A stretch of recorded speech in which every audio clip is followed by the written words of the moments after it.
Hai, assalamualaikum. Selamat pagi. Ini baru pukul 10 lebih. Suasana dah agak mendung lah ni, dah mula mendung. Kan hujan. Saya rasa kejap lagi hujan, dah mendung gelap. Hari ni hari Khamis ya guys, hari Khamis. Tu dekat sana ada notis suruh kosongkan parking kereta sebab nak ada kemah, nak pasang kemah itu. Tak tahu dia nak ada kenduri kahwin ke apa ke, saya tak tahu ya guys, sebab tak ada pemberitahuan dekat grup blog gitu. Okey. Kali ini video kali ini saya nak membahas yang tengah viral. Aduh, saya sendiri jujur saya malu nak membahas berita ini. Sebenarnya saya malu ya guys, saya malu sebab saya warga Indonesia sendiri merasa pernah pernah jadi korban juga kan. Suami saya sendiri pun pernah jadi korban juga waktu balik Indonesia. Okey, saya akan cerita pengalaman suami waktu balik ke Indonesia. Ini kejadian ni memang tahun sebelum Covid saya balik itu ya guys. Sebelum Covid saya balik. Saya dengan suami ni balik dengan anak. Lepas dekat airport tu kena tahan, yang anak saya dengan suami lah kena tahan, lepas tu suruh bayar gitu ya guys. Tapi dikarenakan suami ni tak nak ribet, tak nak membuang masa, tak nak buat kecoh apa semua lah. Akhirnya setuju untuk bayar gitu, untuk bayar dalam 300,000 terus masukkan dekat pasport itu sebenarnya hal biasa lah kan, bukan dekat negara Indonesia aja, dekat sini pun ada juga kan macam tu kan. Polis nakal itu sebenarnya seluruh dunia memang adalah yang korupsi gitu kan. Tapi ini yang tengah viral ini memang sangat-sangat berkesan, memang viral gila lah gitu ya guys. Jadi ceritanya tu rakyat Malaysia yang tengok konsert dekat Jakarta, lepas tu kena tahan, suruh tes urin, padahal negatif, tapi suruh bayar gitu. Dan jumlahnya tak tanggung-tanggung ya guys. Jumlah totalnya tu dah sampai bermiliar-miliar duit Indonesia ya guys. Kalau duit Malaysia berjuta lah kan, berjuta ringgit kan. Itu memang bikin malu ya guys, bikin malu jujur. Jadi gini ya guys ya, jangankan warga asing, rakyat sendiri pun kena palak, apalagi warga asing kan gitu kan. Saya sendiri yang warga Indonesia pernah dipalak dengan polis ya guys. Pernah dipalak dengan polis angkara hal sepele jugalah kan, hal sepele. Lepas tu dan satu lagi, kalau buat report kita ada masalah kan, mungkin kita ada kecurian ke apa gitu kan. Lepas tu kita nak buat report polis tu kena bayar ke tak kalau kat Indonesia? Sebab pengalaman saya sendiri, saya yang warga Indonesia pernah buat report polis alasan rahsia lah kan. Terus kena bayar diproseskan. Lepas tu saya tengok komen yang tengah viral berita ni kan. Ada komen katanya rakyat Malaysia yang melancong dekat Bandung itu kehilangan beg dekat hotel. Lepas tu pergilah report polis kan, tapi suruh bayar 3 juta untuk proses selanjutnya gitu. Itu sebab mungkin dia warga asing lah, okey lah. Saya sendiri yang sebagai rakyat Indonesia sendiri, warga negara Indonesia sendiri, itu kena bayar, apalagi warga asing gitu ya guys. Okey, yang itu saya tak sangat peduli, saya tak peduli lah benda-benda macam tu kan. Tapi yang sekarang ni yang buat malu ni, rakyat Malaysia, tak kisahlah rakyat Malaysia ke Singapura ke Brunei ke kan, yang tengok konsert dekat Jakarta hari tu, itu kena palak.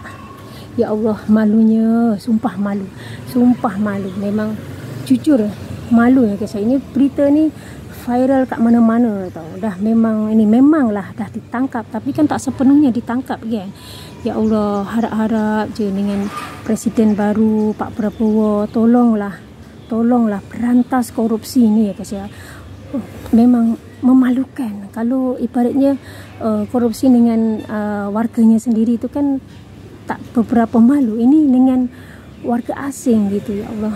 Sumpah saya malu ya guys. Saya warga Indonesia sendiri, saya jujur saya malu. Saya malu, jujur saya malu. Jangankan warga asing, saya sendiri warga Indonesia pun kena palak, apalagi warga asing. Contoh suami saya tak ada masalah apa-apa. Waktu balik itu tak ada masalah apa-apa. Pergi airport ke Semarang, kita berhenti kat airport Semarang. Jujur waktu itu saya keluar dulu sebab saya suruh keluar dulu. Tapi saya tak keluar terus itu, tak ada. Saya tunggu dekat pintu tu sebab saya tak nak ada masalah apa-apa suami dengan anak-anak saya kan. Jadi saya tunggu dekat pintu tu. Akhirnya saya dihalau suruh keluar dan suami saya tak tahu apa dekat dalam buat apa kan. Lepas tu sekitar dalam 5-10 minit saya dipanggil suruh masuk, katanya suami ada masalah. Lepas tu saya tanya ada masalah apa? Pasport okey semua, anak pun semua pasport okey. Kenapa? Tiket pun saya beli PP tu pulang pergi gitu kan. Semua komplit ada. Kenapa ada masalah? Dia cakap pasal permit. Yang saya tahu, saya tak bodoh ya, saya tak bodoh. Kalau melancong dalam seminggu, tak sampai sebulan itu tak ada permit ni, saya tak ada permit. Cuman seminggu, saya balik tu hanya seminggu je. Tak perlu pun permit, katanya ada masalah pasal pasport kan. Tapi dijadikan isu angkara itu. Lepas tu saya tanya dengan orang sebelah pun orang Malaysia juga. Dia dah sebulan dah sering datang melancong kat Indonesia kan. Dia tak pernah pun kena macam tu, dia cakap. Lepas tu saya buat protes kenapa suruh bayar. Tapi akhirnya suami tak nak ribet, tak nak jadi masalah, tak nak tunggu lama-lama kan. Akhirnya bayar. Akhirnya tadinya suruh bayar 3 juta. Lala cuman bayar 300,000 saja ya guys ya. Inilah suami saya pun sampai geleng kepala. Mau masuk melancong je suruh bayar gitu ya. Padahal tak ada masalah pasportnya, apa semua tak ada masalah, apa semua komplit, dokumen pun semua komplit kan, tapi suruh bayar gitu. Itu. Tadinya suruh bayar 3 juta. Lala tak apalah kalau 3 juta tak ada. 300,000 pun jadi, dia cakap macam tu. Lepas tu masukkan dalam pasportnya gitu. Jadi saya ingat ya guys, saya ingat. Tapi tak apalah, saya ikhlas kan. Ibarat suami pun cakap tak apalah, sedekah, dia cakap. Anggap itu sedekah gitu.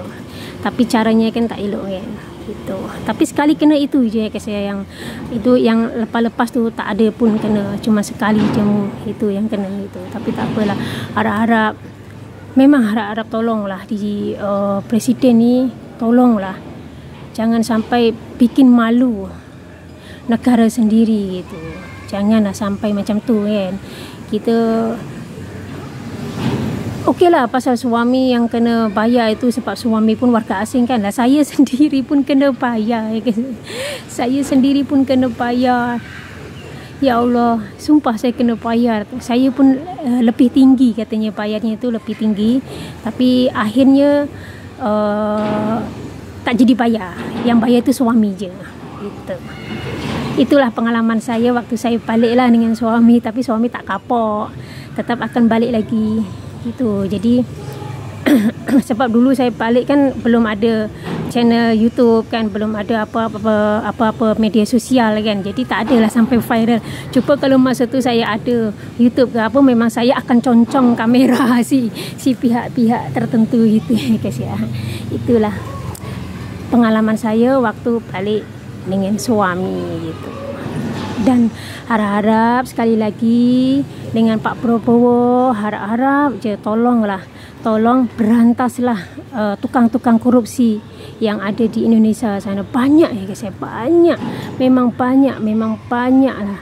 Tak kisahlah dengan warga asing ke dengan rakyatnya sendiri ke. Itu dah sangat-sangat keterlaluan gitu.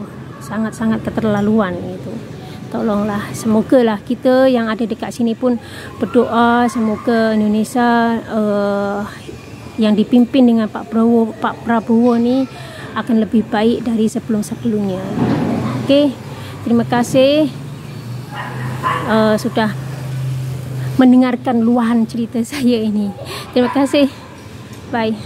Sampai jumpa. Assalamualaikum.